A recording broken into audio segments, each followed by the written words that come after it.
ఏదైనా భగవంతుని యొక్క మనం ఆరాధన చేస్తున్నాము అంటే తప్పనిసరిగా విఘ్నేశ్వర స్వామి యొక్క పూజతో మనం ప్రారంభం చేయడం జరుగుతుంది. ఎందుకు అంటే ఏ పూజ చేసినా తొలి పూజ నీకే వినాయక అనేటువంటి సామెతను అనుసరించి దేవతల యొక్క కాలం నుండి కూడా నేటి కాలం రానున్న భవిష్యత్తు కాలం కూడా ఈ యొక్క ఏ పూజకైనా ముందు వినాయకుని పూజ అవసరము. ఎందుకు అంటే ఆ యొక్క వినాయకుని జననం తర్వాత అప్పుడు పార్వతీ పరమేశ్వరులు ప్రపంచానికి ఆజ్ఞ ఇస్తారు. ఏమని? వినాయక గణాలన్నిటికీ కూడా ప్రపంచంలో ఉన్నటువంటి ఆది గణాలు మొదలుకొని పూర్ణ గణాలన్నిటికీ కూడా ప్రకృతి, గాలి, భూమి, నీరు, వాయువు, నదులు, కోనేరులు, చెట్లు, చేమలు, పాడి, పంట అన్నిటికి కూడా గణేశుడే నాయకుడు.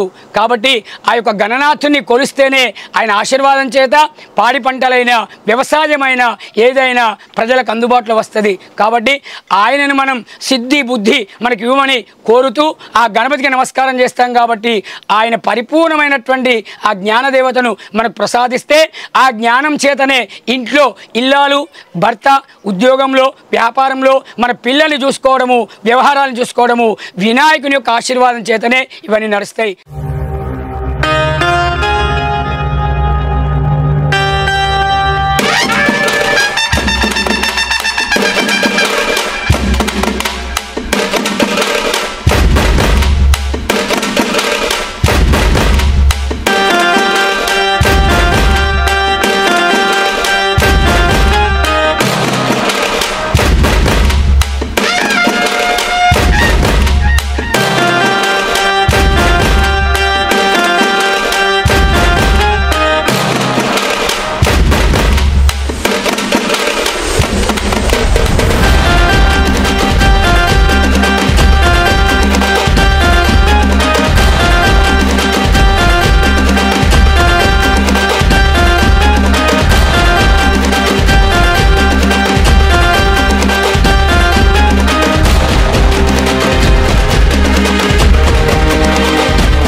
बोलो विघ्नेश्वर भगवान की, महालक्ष्मी माता की साधनम।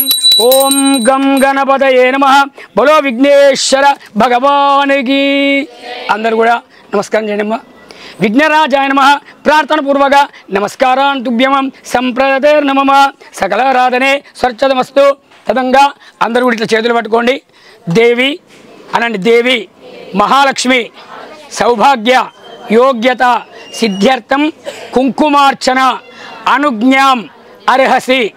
అంటే ఇక్కడ మనం గణపతి పూజ చేసి అమ్మవారి యొక్క కుంకుమార్చనకు ఆజ్ఞ ఇమ్మని మనం స్వామిని అడుగుతున్నాం.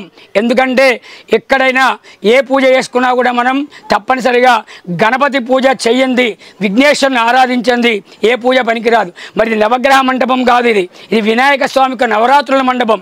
కాబట్టి ఆయన ఆజ్ఞ తీసుకొని కుంకుమార్చన మనం చేసుకోవాలి. కాబట్టి ఆయనకు ఒకసారి నమస్కారం చేసుకోండి, దేవికి నమస్కారం చేసుకోండి. బోలో విఘ్నేశ్వర భగవానికి, महालक्ष्मी माता की, विघ्नेश्वर भगवान की। ओम भो दीपनमस्तुभ्यं आत्मज्योति प्रकाशकं यावत् पूजां करिष्यामि तावत् त्वं सुस्थिरो भव। दीपदेवताभ्यो नमः. प्रार्थना पूर्वक नमस्कारान् समर्पयामि. आचम्य प्राणानायम्य कल्लक नीलास्कोंडि कूडा अम्म अंदरू. ओम नेत्राचम्य కేశవాయ స్వాహ, నారాయణాయ స్వాహ, మాధవాయ స్వాహ, గోవిందాయ నమః, విష్ణవే నమః, మధుసూదనాయ నమః, త్రివిక్రమాయ నమః, వామనాయ నమః, శ్రీధరాయ నమః, ఋషికేశాయ నమః, పద్మనాభాయ నమః, దామోదరాయ నమః, సంకర్షణాయ నమః, వాస్తవాయ నమః, ప్రద్యుమ్నాయ నమః, అనిరుద్ధాయ నమః, పురుషోత్తమాయ నమః, అదోక్ష నరసింహాయ నమః, అచ్యుతాయ నమః, జనార్దనాయ నమః, ఉపేంద్రాయ నమః, హరే నమః, శ్రీకృష్ణాయ నమః, శ్రీకృష్ణ పరబ్రహ్మణే నమః, ఉత్తిష్టంతు భూతపిశాచ ఏతే భుంబార్గః ఏతేషాం విరోధేన బ్రహ్మ కర్మ సమారభే. మీ కుడి చేయి ముక్కు దగ్గర పట్టుకోండి అమ్మా, గాలి పీల్చుకోండి, వదిలేండి. ఓం భూ, ఓం భువః, ఓం శివః, ఓం మహః, ఓం జనః, ఓం తపః, ఓం సత్యం తచ్చవితుర్వరేణ్యం భర్గో దేవస్య ధీమహి ధియో యో నః ప్రచోదయాత్. ఓమాపో జ్యోతిరసంతం బ్రహ్మభూర్భువస్సరో. నమస్కారం చేయండి. మమ అనుకోండి. ఉపాత్తదుర్తక్ష ద్వారా శ్రీ పరమేశ్వర ముద్దిస్య శ్రీ పరమేశ్వర ప్రీత్యర్థం స్వస్తి శ్రీ విశ్వావసునామ సంవత్సరే దక్షిణాయనే వర్షారుధౌ భాద్రపద మాసే శుక్లపక్షే అద్యాయాం అష్టమ్యాయాం భానువాసరే శుభవాసరే శుభనక్షత్రే శుభయోగే శుభకరణ ఏవం గుణ విశేషణ విశిష్టాయాం శుభతిథౌ అస్మిన్ శ్రీ విఘ్నేశ్వర స్వామి దేవత నవరాత్రి పూజా మండప మధ్యే అస్మిన్ భానువార మధ్యాంతర్గతేన శ్రీ మహాలక్ష్మి మహాకాళి మహాసరస్వతి దేవత ఆశీర్వాద సిద్ధ్యర్థం సామూహిక కుంకుమార్చన సమయే అస్మిన్ యజమానస్య గోత్రోద్భవస్య నామధేయస్య. అబ్బాయి అందరు కూడా మీ ఇంటి పేరు, మీ గోత్రం పేరు, మీ భర్త పేరు, మీ పేరు, మీ పిల్లల పేరు ఒకసారి మనసులో ఉచ్చారణ చేసుకోండి. గోత్రోద్భవస్య నామధేయస్య పతి పత్ని పుత్ర పుత్రికా సమేతస్య సకుటుంబ సపరివారకస్యానాం. అందరూ అనండి. అస్మాకం మమ సహ కుటుంబానాం క్షేమ స్థైర్య ధైర్య విజయ అభయ ఆయురారోగ్య ఐశ్వర్యం అనుగ్రహ సిద్ధ్యర్థం ధర్మార్థ కామమోక్ష చతుర్విధ ఫల పురుషార్థ సిద్ధ్యర్థం మమ సప్తజన్మ పర్యంతం సుమంగళి సౌభాగ్యతాం ఆశీర్వాద సిద్ధ్యర్థం మహాలక్ష్మి మహాకాళి మహాసరస్వతి దేహ సౌభాగ్యతాం ఆరోగ్యతాం సిద్ధ్యర్థం సామూహిక కుంకుమార్చనం అహం కరిష్యే. చేతిలో నీళ్ళు తీసుకొని కుంకుమార్చన కోసం ఇక్కడ నీళ్ళు వదిలిపెట్టండి. ఈరోజు మనము విఘ్నేశ్వర స్వామి యొక్క పూజా మందిరం లోపల నవగ్రహ పూజతో కూడుకున్నటువంటి ఈ యొక్క మండపం దగ్గర నవరాత్రులతో కూడుకున్నటువంటి విఘ్నేశ్వర స్వామి యొక్క విగ్రహం ముందర ముత్తైదులందరూ కూడా సామూహికంగా ఇక్కడ సామూహిక కుంకుమార్చన కార్యక్రమాన్ని చేసుకోవడం జరుగుతుంది. ఈ కుంకుమార్చనలో భాగంగా మనము తప్పనిసరిగా మీ యొక్క సౌభాగ్యాన్ని శాశ్వతంగా ఉంచుకోవాలని అంటే ముందుగా అందరు ఏకీకృతమై గౌరీదేవిని చేసుకొని ఇక్కడ గణపతిని ఆరాధించి ఈ యొక్క కుంకుమార్చన చేసుకోవాల్సి ఉంటుంది. వినాయక చవితి ఎప్పుడైతే మొదలవుతుందో ఆ రోజు నుండి 9 రాత్రులు వినాయకుడు నవరాత్రి పూజలు అందుకొని 10వ రోజు మళ్ళా తను వచ్చినటువంటి పుట్టినటువంటి స్థానంలో నీళ్ళలో కలిసిపోతాడు. ఆ రోజు నుండి మొదలుకొని 10 రోజుల లోపల ఎక్కడ భగవత్ కార్యక్రమం జరుగుతుందో, వినాయక మండపాలు ఎక్కడ జరుగుతున్నాయో అక్కడ ఒక్క వినాయకుడే ఉండడమ్మా. అక్కడ లక్ష్మి గౌరీ పార్వతి సమేత నవగ్రహ మండపము అష్టదిక్పాలకులు పూర్ణ కలశముతో సహా అన్నీ ఉంటాయి. కాబట్టి ఒక్కొక్క రోజు ఒక్కొక్క విధిగా ఒక్కొక్క తిథి నాడు ఆ యొక్క కుంకుమార్చన ఒకరోజు సరస్వతి సంబంధించినటువంటి సామూహిక అక్షరాభ్యాస కార్యక్రమం కావచ్చు, లేదా పిల్లలకు సంబంధించిన జ్ఞాన సరస్వతి పూజ కావచ్చు, మహిళలకు అందరికీ కూడా సామూహికంగా కుంకుమార్చన అనేది ఎందుకు వచ్చింది అంటే అక్కడ గౌరీదేవిని మనం పూజిస్తున్నాం కాబట్టి ఆ గౌరమ్మకు ఎవరైతే హరిద్ర సౌభాగ్య పరిమళ ద్రవ్యాలు సమర్పిస్తారో అది వేసే వాళ్ళు ఎవరు? మహిళలు వేయాలి, ముత్తైదులు వేయాలి. ఆ ముత్తైదులందరూ కూడా కూర్చొని అమ్మవారిని స్మరణ చేసుకొని అమ్మవారికి నమస్కరించుకొని అక్కడ ఉన్నటువంటి పార్వతీ పరమేశ్వర పుత్రుడైన గణపతిని ఆరాధిస్తూ అక్కడ గౌరీదేవిని పూజిస్తే ఆమె నిండుగా దీవెనలిచ్చి ప్రతి మహిళకు ప్రతి సుమంగళికి ఆజ్ఞ ఇస్తుంది. ఏమని? 7 తరాల దాకా నువ్వు సుమంగళిగా వర్ధిల్లు, 7 జన్మల దాకా సౌభాగ్యవతిగా వర్ధిల్లు అని ఆమె వరమిస్తుంది. అందుకని తప్పనిసరిగా ఏ దేవతా మండపంలో అయినా కుంకుమార్చన చేసుకోవాలి. ఇక్కడ మనం చేసేది వినాయక నవరాత్రులు కాబట్టి తప్పనిసరిగా అమ్మవారికి కుంకుమార్చన అనేది చేసుకోవడం మనకు ధర్మం. ధర్మం ఆచారం తప్పనిసరి కూడా. కాబట్టి ఈరోజు ఈ టీచర్స్ కాలనీలో మీరందరూ కూడా మహిళలందరూ సామూహికంగా కుంకుమార్చనకు రావడం మీ యొక్క అందరి అదృష్టానికి సంకేతంగా భావిస్తూ మీరందరూ గౌరీదేవికి నమస్కరించుకోండి. ఎప్పుడు ఇలాంటి అవకాశం భగవంతుడు కల్పించిన సామూహిక కుంకుమార్చనలో పాల్గొని సౌభాగ్యాన్ని మీ భర్తకు మీ కుటుంబానికి సమర్పించుకొని మీ పిల్లలకు పాపలకు ఆయుష్ను ఆరోగ్యాన్ని కలిగించే ఈ కుంకుమార్చన తప్పనిసరిగా చేసుకుంటామని మనసులో నమస్కరించుకొని మనం ఈ యొక్క కుంకుమార్చన ప్రారంభం చేద్దాము. బోలో జగదంబా లక్ష్మీ మాతాకి. ఇప్పుడు పంచామృతాలు ఒక ఆకుతోటి ఏదైనా అభిషేకం చేస్తుంది. మనోరథ ఫలం పుత్ర పౌత్ర ప్రవర్ధనం యస్మాత్ తస్మాత్ శివం ఏష్య అతః శాంతిం ప్రయచ్చమే మమ వ్రతఫలం కుంకుమార్చన సౌభాగ్యఫలం అనుగ్రహ సిద్ధ్యర్థం భగవత్ కథాశ్రవణం అనుజ్ఞాం అర్హసి. బోలో జగదంబ మాతాకి. ఈ సందర్భంగా మనం ఎప్పుడు కూడా ఒక వ్రతాన్ని చేసుకున్న రోజున భగవంతునికి సంబంధించినటువంటి గణపతి పూజ, గౌరీ పూజ, నవగ్రహ మండపారాధనము, ఆ తర్వాత అక్కడ ఏదైతే సత్యనారాయణ వ్రతం చేస్తామో ఆ స్వామికి అభిషేకం, లేదా విష్ణుమూర్తికి చేస్తే అదే అభిషేకం, శివుడి పూజ అయితే రుద్రాభిషేకం, ఇవన్నీ కూడా అయిన తర్వాత అష్టోత్తరాలు ధూప దీప నైవేద్యం అయిన తర్వాత అప్పుడు దానికి సంబంధించినటువంటి 5 కథల 3 కథల 7 కథల 9 కథల ఎన్ని కథలు ఉంటే అన్ని అధ్యాయాలు కథలైన తర్వాత ఆ కొబ్బరికాయలు కొట్టి మహాప్రసాదం ధూపం దీపం నైవేద్యం హారతిస్తాం.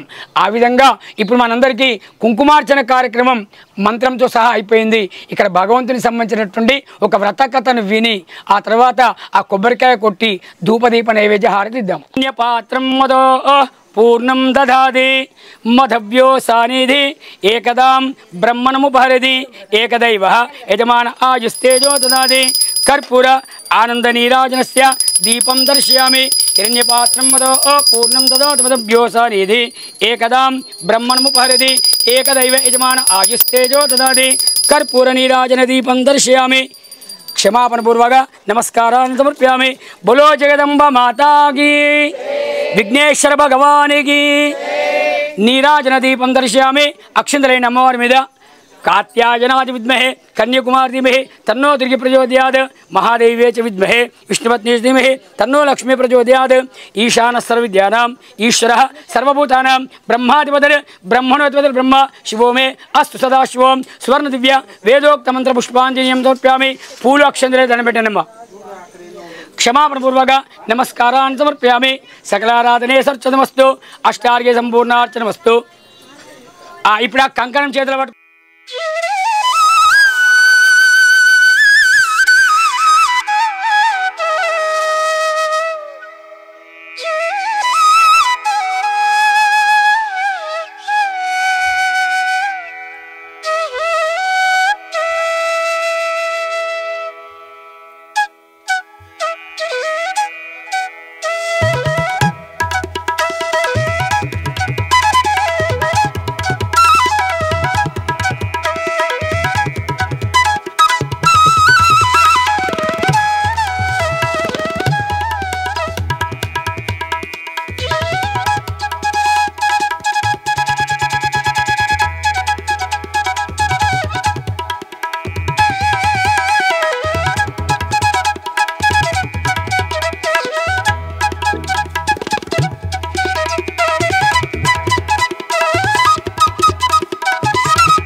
శ్రీ విఘ్నేశ్వర పూజ మండప మధ్యే సామూహిక కుంకుమార్చన సంపూర్ణత సఫలం అనుగ్రహ సిద్ధ్యర్థం సాయంకాల పూజ పుణ్యఫలం అనుగ్రహ సిద్ధ్యర్థం నారికేల మహాఫలం నివేదయామి. బోలో జగదంబ మాతాకి. బోలో గణేష్ మహారాజ్ की. ओम व्यापरनिर्यापलाजाश्च पुष्पिनी बृहस्पति प्रसूता स्थानो मुञ्चन्त्वगुम्मसः कर्पूरमङ्गलनीराजनदीपं दर्शयामि। हरि ओम कर्पूरं विलेयम। ओम हिरण्यपात्रं मदो पूर्णं ददाति मदव्योसानिधि एकदां ब्रह्मणमुपहरति एकदैव यजमान आयुस्तेजो ददाति कर्पूर आनन्दनीराजनदीपं दर्शयामि। हिरण्यपात्रं मदो पूर्णं ददाति मदव्योसानिधि एकदां ब्रह्म